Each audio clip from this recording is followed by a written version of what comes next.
All new on 2 this morning, a driver takes off during a routine traffic stop and hits the patrol car. It happened near 27th and South Peoria. Officers say the driver's side was hit by the red pickup.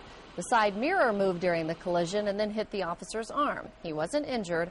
Officers then set up a perimeter in a nearby neighborhood, but were unable to find the suspect. Trouble for the Riverwalk crossing in Jenks. Court documents show that American National Bank out of Texas has filed to foreclose on the property.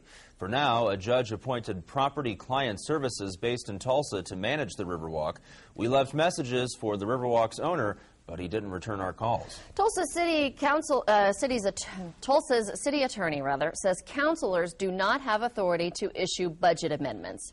Interim city attorney David Pauling says the city charter establishes a strong mayor form of government and does not give councilors the authority to change the budget. City councilors say they've never heard this before. It's crazy. I can't think of any democratic government